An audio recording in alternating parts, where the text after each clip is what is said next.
الحمد لله وكفى وسلام على عباده الذين اصطفى أما بعد. قال النبي صلى الله عليه وسلم: اللهم بارك لنا في رجب وشعبان وبلغنا رمضان. سبحان ربك رب العزة عما يصفون وسلام على المرسلين والحمد لله رب العالمين. اللهم صل على سيدنا محمد وعلى آل سيدنا محمد وبارك وسلم. اللهم صل على سيدنا محمد وعلى آل سيدنا محمد وبارك وسلم. اللهم صل على سيدنا محمد وعلى آل سيدنا محمد وبارك وسلم. میرا محترم بھائیو بزرگوں، کل سے شعبان کا مہینہ شروع ہوگا، جو مبارک مہینہ ہے۔ نبی علیہ الصلوۃ والسلام نے فرمایا ہے: شعبان شہری و رمضان شہر اللہ۔ شعبان میرا مہینہ ہے، رمضان اللہ کا مہینہ ہے۔ مہینے سب اللہ کے ہیں۔ نبی علیہ السلام نے اپنی طرف نسبت کی ہے اس کی خصوصیت اور فضیلت کو بتانے کے لیے، اور اس لیے کہ اللہ کے نبی صلی اللہ علیہ وسلم شعبان کے مہینے میں اپنی عبادت کو بڑھا دیتے تھے، اور خاص طور سے شعبان میں بکثرت اللہ کے نبی علیہ السلام روزے رکھتے تھے۔ ہم عائشہ رضی اللہ عنہا فرماتی ہیں: شعبان کے علاوہ کسی اور مہینے کو میں نے نہیں دیکھا اللہ کے نبی اس سے زیادہ روزے رکھتے ہیں۔ سب سے زیادہ شعبان میں روزہ رکھا کرتے تھے،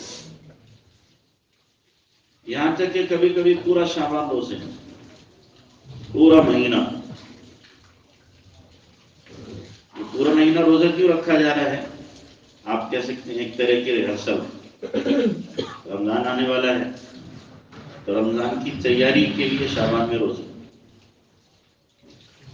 ویسے تو ہر مہینے اللہ کے نبی علیہ الصلوۃ والسلام 3 روزے رکھا کرتے تھے، جن کو ایام 20 کہا جاتا ہے، 13، 14، 15 چاند کی تاریخ۔ لیکن شعبان میں خاص طور سے روزوں کی کثرت تھی، اور رمضان کا اتنا شدید انتظار تھا کہ رجب سے اللہ کے نبی علیہ الصلوۃ والسلام رمضان کی دعا شروع کر دیتے تھے: اللہم بارک لنا فی رجب وشعبان وبلغنا رمضان۔ اے اللہ ہمارے رجب اور شعبان میں برکت دے اور ہمیں رمضان تک پہنچا دے۔ ایسا انتظار تھا جیسے دنیا میں کسی بڑے مہمان کے آنے کا انتظار ہوتا ہے۔ جب شادی ہوتی ہے تو 3-4 مہینے پہلے تیاری ہوتی کہ نہیں ہوتی؟ بعض لوگ اس سے بھی پہلے تیاری شروع کر دیتے ہیں۔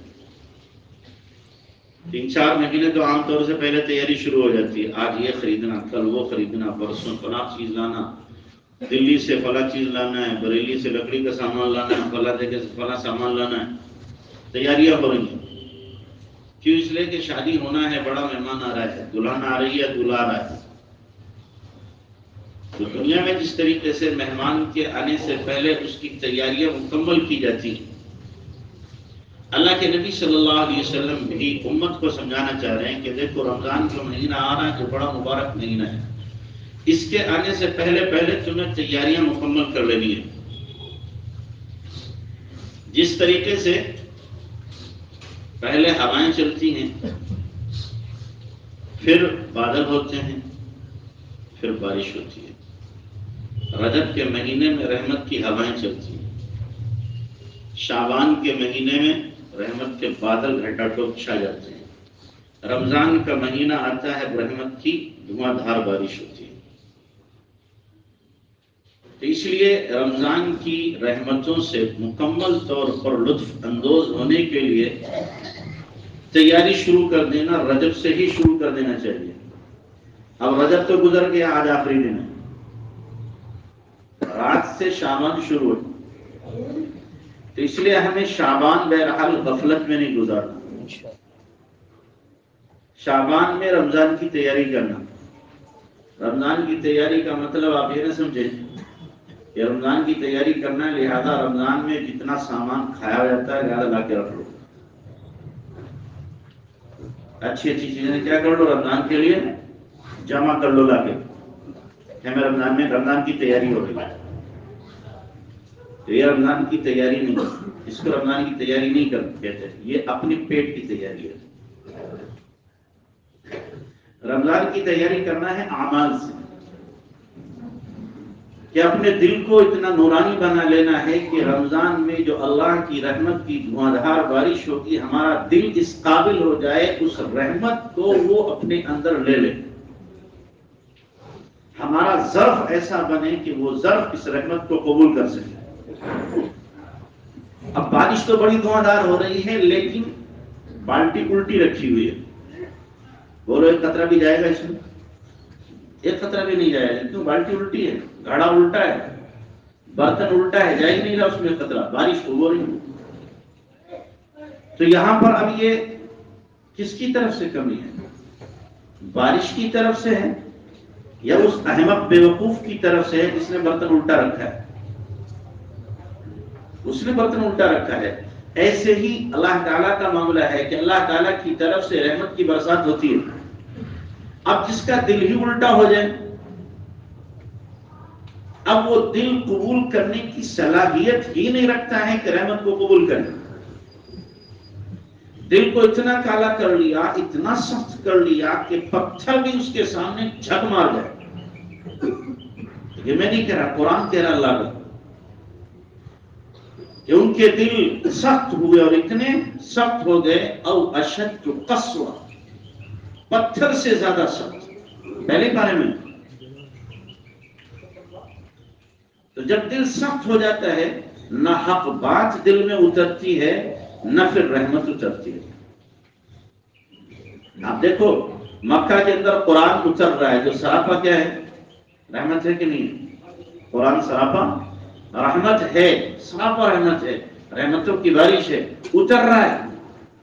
جن کے دل سیدھے ہیں تو وہ دل کیا ہے؟ اس رحمت کو قبول کر رہے ہیں, نورانی بن رہے ہیں. اور جن کے دل ٹیڑے ہیں, ابو جہل کے, ابو لہب کے, عتبہ کے, شیبہ کے, فلاں کے, وہ کیا ہیں؟ اس رحمت سے ہی نفرت کر رہے ہیں, اس کے مقابلے پہ آئے ہوئے. تو ایسے ہی شعبان کا مہینہ, رمضان کا مہینہ, رمضان کا مہینہ رحمتوں کی برسات کا مہینہ ہے. اب اس مہینے میں ہمیں کیا کرنا ہے؟ پہلے سے تیاری کرنا ہے کہ ہمارا ظرف, ہمارا سینہ, ہمارا دل اس قابل ہو جائے کہ اللہ کی رحمت کو سمو سکے, اپنے اندر سمیٹ سکے, بھر سکے اپنے اندر. ورنہ رمضان آتا ہے اور چلا جاتا ہے. کتنے لوگ ایسے ہوتے ہیں کہ ان کے اوپر کوئی اثر نہیں ہوتا. اثر نہ ہونے کی علامت یہ ہے, اثر نہ ہونے کی علامت یہ ہے کہ رمضان جاتے ہی فوراً جیسے تھے ویسے ہی ہو جاتے ہیں. کیا مطلب؟ کہ رمضان نے ان کے اوپر کوئی اثر نہیں کیا. اگر اثر کیا ہوتا تو رمضان کے بعد کی زندگی بھی بدلی ہوئی ہوتی. نہیں بدلی ہے تو اس کا مطلب کوئی اثر نہیں, وہ ماحول کی وجہ سے کر رہے ہیں. جو انہوں نے سجدے کیے ہیں, جو نمازیں پڑھی ہیں, جو تلاوت کی, وہ ماحول کی وجہ سے کی, اپنے دل کی وجہ سے نہیں کی. دل نہیں بدلا ان کا. جس طریقے سے منافقین ماحول کی وجہ سے اللہ کے نبی کے پیچھے نماز بھی پڑھ لیتے تھے. منافقین اللہ کے نبی کے ساتھ جہاد میں چلے جاتے تھے. سمجھنے والے سمجھتے تھے کہ مسلمان ہیں, لیکن وہ مسلمان نہیں تھے بلکہ اسلام کی جڑوں کو کھوکھلا کرنے والے تھے. ایسے جو لوگ تیاری نہیں کرتے اور اپنے دل کے نفاق کو ختم نہیں کرتے, دل کے کینے کو ختم نہیں کرتے, دل کے حسد جلن کو ختم نہیں کرتے, اپنے دل کو نورانی نہیں بناتے, اپنے دل کے اوپر محنت نہیں کرتے, تو رمضان آتا ہے وقتی طور پر وہ دکھائی دیتے ہیں, رمضان جاتے ہی جیسے تھے ویسے ہی ہو جاتے ہیں. تو اس لیے اپنے دل کو بنانے کی ضرورت ہے تاکہ رمضان کی رحمتوں سے یہ دل مکمل طور پر فیضیاب ہو سکے اور ہماری روحانیت میں کیا ہو؟ اضافہ ہو سکے. تو شعبان کا مہینہ عبادت کا مہینہ ہے, رمضان کی تیاری کا مہینہ ہے. ہمیں اس میں کیا کرنا ہے؟ تیاری کرنا ہے. ہم پورا مہینہ روزہ شعبان کا نہیں رکھ سکتے تو ذرا ایک چھوڑ کے ایک روزہ رکھ لیں. اتنا بھی نہیں کر سکتے تو کم سے کم 3 ہی روزے رکھ لیں، یا میں 20 کے 13 14 15 کے اتنے روزے رکھ لیں. اس میں تو کوئی مشکل نہیں، تاکہ کسی نہ کسی درجے میں ہمارے دل کی صفائی ہو، ہمارا دل صاف ہو، نورانی ہو، اور رحمتوں کی اخذ کرنے کا اس کے اندر کیا ہے، اخذ کرنے کی استعداد و صلاحیت پیدا ہو سکے. عام دنوں کے مقابلے میں شعبان کے مہینے میں ہماری عبادت میں کچھ مزید اضافہ ہو جائے. تلاوت ایک بار کرتے تھے، سوا بار کی کر لیں. نوافل کا اہتمام نہیں تھا، اب نوافل پڑھنا شروع کر دیں. تسبیحات کی پابندی نہیں تھی صبح شام کی، اب تسبیحات بھی پڑھنے لگے. اللہ توفیق دے رات میں اٹھ کر تہجد بھی پڑھ لیا کریں. ہر دن نہیں تو ایک دن چھوڑ کے ہی تہجد پڑھنے. اتنا بھی نہ ہو سکے سونے سے پہلے پڑھنے. ہماری عبادت میں شعبان میں اضافہ ہو. اللہ کے نبی جناب رسول اللہ صلی اللہ علیہ وسلم کی عبادت میں اضافہ ہو رہا ہے تو ہماری عبادت میں بھی کیا ہونا چاہیے؟ اضافہ ہونا چاہیے. لیکن ہم لوگ بجائے شعبان میں عبادت کے اضافے کے دوسری خرافات میں لگ جاتے ہیں، دوسری خرافاتیں کرنے لگتے ہیں جن کا دین سے کوئی تعلق نہیں ہوتا. دین سے کوئی تعلق نہیں، رسومات سے جن کا تعلق ہوتا ہے ان میں ہم لگ جاتے ہیں. تو ہمیں اپنے آپ کو رسومات سے بچانا ہے اور سنت پر اپنی زندگی کو لانا ہے، شریعت پر اپنی زندگی کو لانا ہے. جو جناب رسول اللہ صلی اللہ علیہ وسلم نے ہمیں سبق دیا ہے اس سبق کو اپنی زندگی میں داخل کرنا ہے. تو ہماری زندگی میں نمایاں تغیر ہونا چاہیے، نمایاں طور پر تبدیلی ہونا چاہیے کہ ہمارے اندر تبدیلی ہو. فرائض اب تک ہم جماعت سے نہیں پڑھتے تھے، جیسا موقع ملا وہاں پڑھ لی. تو شعبان میں ہم طے کر لیں آج بیٹھ کر کے کہ ہمیں اب فرض نماز جماعت سے ہی پڑھنی ہے، مسجد میں ہی پڑھنی ہے ہر حال میں. یا 3 نمازیں جماعت سے پڑھتے تھے 2 نہیں پڑھ رہے، یا 4 پڑھتے تھے فجر کی نہیں پڑھ رہے، یا 4 پڑھ رہے تھے عشاء کی نہیں پڑھ رہے. بہت سے لوگوں پر عشاء بھاری ہوتی ہے اور بہت سے لوگوں پر کیا ہوتی ہے، فجر بھاری ہوتی ہے. اور یہ دونوں نمازوں کا بھاری ہونا یہ نفاق کی علامت ہے. اس کی علامت ہے. اللہ کے نبی صلی اللہ علیہ وسلم نے فرمایا کہ عشاء اور فجر منافق پر بھاری ہیں، ایمان والے پہ بھاری نہیں. اس پہ بھاری ہیں، منافق پر بھاری ہیں عشاء اور فجر، ایمان والے پہ بھاری نہیں ہیں. اب ذرا ہم اپنے گریبان کو جھانک کر کے دیکھیں ہم پر کون سی نماز بھاری ہو رہی ہے. عشاء فجر میں ہم فجر میں پہنچتے کہ نہیں پہنچتے؟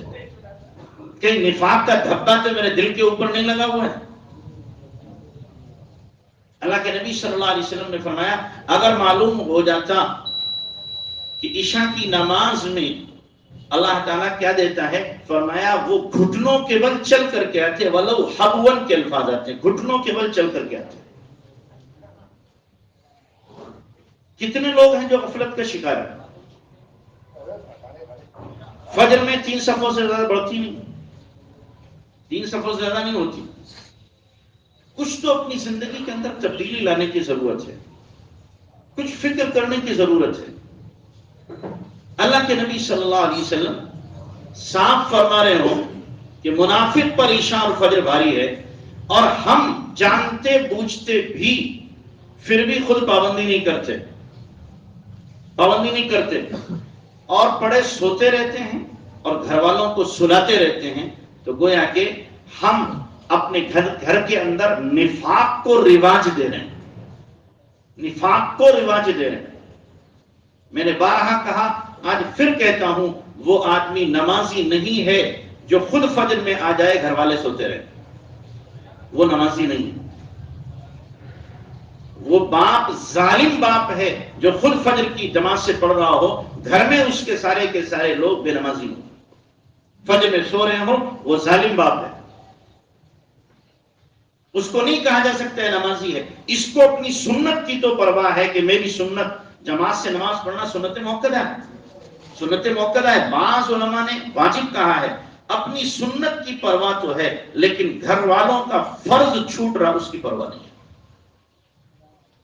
وہ فرض سے غافل ہیں کہ جی پڑھے نہیں پڑھتے جانے، وہ جانے ان کا کام جانے، ہمیں کیا لینا دینا.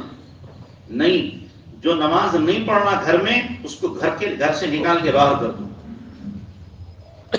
گھر سے نکال کے باہر کر دو کہ نہیں چاہیے. محبت سے سمجھاؤ، تعلیم کرو، بچاؤ، ڈانٹو بھی. نہیں مانے اگر بیٹا ہے تو گھر سے باہر کرو، بیٹی ہے مجبور کرو اسے نماز کے لیے، بیوی آپ کی ماتحت ہے مجبور کرو اسے نماز کے لیے. لیکن یہ اسی وقت ہوتا ہے جب خود بھی نمازی ہو. خود نمازوں کو گول کر دے تو فرق نہیں پڑے گا، ہم کتنی چیختے رہیں کوئی فرق نہیں پڑتا. پہلے خود کو پابند بنانا پڑے گا. تو اس لیے ذرا ہم سوچیں کہ اپنے گھر کے اندر ہم ایمان کی آبیاری کر رہے ہیں یا نفاق کی آبیاری کر رہے ہیں، ایمان کو بڑھا رہے ہیں یا نفاق کو بڑھا رہے ہیں. اگر فجر میں پابندی ہم نہیں کرتے، گھر والے نہیں کرتے، نفاق پنپ رہا ہمارے گھر میں، ایمان نہیں پنپ رہا ہے، نفاق پنپ رہا ہے، برکت نہیں، بے برکتی اور نحوست ہمارے گھر میں ہے. نماز چھوڑنے کے بعد میں کوئی آدمی سمجھے کہ میرے گھر میں برکت آئے گی، اس کی دیوانگی ہے، پاگل پن ہے، جنون ہے. نماز چھوڑ کر کے نحوست سے پالا تو پڑھ سکتا ہے، برکتیں نہیں مل سکتی. پھر آدمی روتا پھرتا ہے کہ جناب یہ ہو گیا، فلاں ہو گیا، فلاں ہو گیا، فلاں ہو گیا.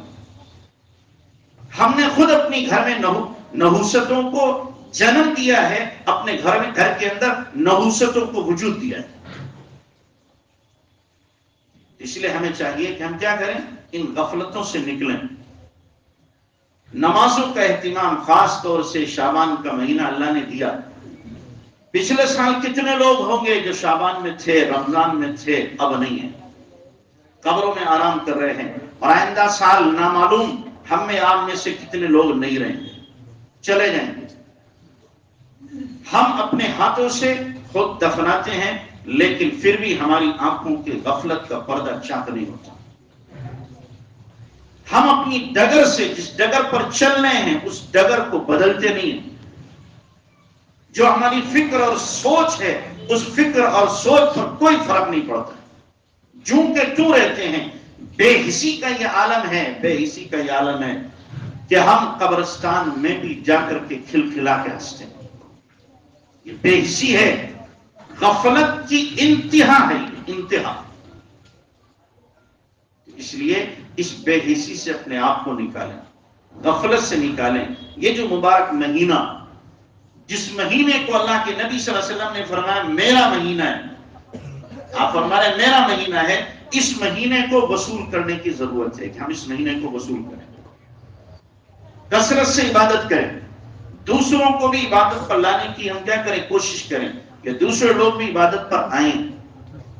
مقصد زندگی کو اپنے پہچان کر کے زندگی گزاریں، جو ہمارا زندگی کا مقصد ہے اسے پہچان کر کے. اور جو اس مہینے میں رسومات کی جاتی ہیں ان رسومات سے پلہ جھاڑ لیں. شیطان نے بھی کیا چکر چلایا ہے کہ جو فرائض ہیں ان سے تو غافل کر دیتا ہے اور رسومات پڑھ لیتا ہے.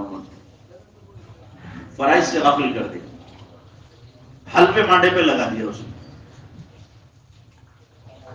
حلوے مانڈے پہ لگا دیا. اور پھر اتنی عقیدت اور محبت اس کی بھر دی جو اس کی مخالفت کرے کہ جی مسلمان نہیں، یہ مسلمان ہی نہیں. شیطان بڑا استاد ہے، بہت استاد ہے. فرائض جا رہے گا جی نماز تم رکھو اپنے پاس میں، ہمارا تو حلوے سے کام بن جائے گا، چھٹی ہو جائے گی، حلوے سے کام بنے گا. تو یہ شیطان نے کیا کیا، اپنا حصہ لگا دیا ہے. رجب گزرا آخری دن ہے، اس میں کنڈے بنا لیے شیطان نے. کیا بنا لیے اس میں؟ ہاں، رجب میں کنڈے بنا لیے اور شعبان میں حلوہ بنا لیا. رمضان تو ہے کھانے پینے کا مہینہ، یہ تو کھانے پینے کا مہینہ ہے. اور جو رمضان کے بعد آیا مہینہ اس کا نام ہی رکھ دیا خالی کا مہینہ. اس میں کچھ کھانے پینے کا مسئلہ نہیں ہے، یہ خالی ہے. یہ کیا ہے؟ خالی ہے. تو ظاہر ہے کہ ان چیزوں کا تعلق میرے بھائیوں دین سے نہیں، شریعت سے نہیں ہے، اسلام سے ان کا تعلق نہیں ہے۔ ان کو تیوہار لوگ مان رہے ہیں۔ کیا مان رہے ہیں؟ یہ تیوہار ہے، کنڈے منانا تیوہار ہے۔ میں نے 20 بار آپ لوگوں کو بتایا کنڈے کون مناتا ہے؟ جو حضرت امیر معاویہ کے دشمن تھے انہوں نے رات میں بنائے تھے شیعوں نے۔ جب حضرت امیر معاویہ کا انتقال ہوا تو چونکہ سنیوں کا غلبہ تھا، دن میں بناتے خوشی مناتے تو پکڑے جاتے، انہوں نے رات میں منائے۔ رات میں، اسی لیے کنڈے رات میں بنتے، دن میں نہیں بنتے، رات میں بنائے اور رات ہی میں آپس میں تقسیم کر دیا انہوں نے کہ کھاؤ، آج خوشی کا موقع ہے، جو ہمارا دشمن تھا نعوذ باللہ وہ ختم ہو گیا ہے، اب ہمیں موج ہی موج کرنا۔ تو حضرت معاویہ جو اللہ کے نبی صلی اللہ علیہ وسلم کے کیا ہیں؟ برادر نسبتی ہیں، برادر نسبتی ہیں۔ ان کی خوشی میں انہوں نے بنائے تھے۔ ہم اتنے بھولے والے ہو گئے سنی مسلمان، ہم نے کہا وہ کر رہے ہم بھی کریں۔ کچھ تو تاریخ پڑھو، کچھ تو حقیقت جانو دین کی، کچھ تو اسلام کی حقیقت جانو، یا یوں ردے پہ ردہ مکھی پہ مکھی مارتے چلے جاؤ کہ ہمارے یہاں ہوتا چلا آ رہا ہے، ہمارے پرکھے کر رہے ہیں، اما ابا کر رہے ہیں، خاندان والے کر رہے ہیں۔ ارے خاندان والے جہالت کا کام کر رہے ہیں، ہم بھی جہالت کا کام کریں گے۔ بے دینی کا کام کر رہے ہیں، ہم بھی بے دینی کا کام کریں گے۔ اللہ نے عقل دی ہے، شعور دیا ہے، علم دیا ہے، سمجھ بوجھ دی ہے۔ خود حقیقت دیکھو، خود تاریخ پڑھو، خود دین میں گھسو، خود پہچانو کہ حق کیا ہے، باطل کیا ہے، صحیح کیا ہے، غلط کیا ہے، ہدایت کیا ہے، ضلالت کیا ہے، خود سمجھ کے عمل کرنے کی کوشش کرو۔ یہ کیا کہ ہمارے پرکھے کر رہے تھے، کیا وہ غلط تھے؟ پرکھے کر رہے تھے، کیا وہ غلط تھے؟ ہاں غلط تھے۔ اگر اسلام کے خلاف کر رہے تھے وہ بھی غلط تھے، تم بھی غلط ہو، صحیح نہیں کہا جا سکتا ہوں۔ اللہ ہمیں عقل سلیم عطا فرمائے، دین کی صحیح سمجھ نصیب فرمائے۔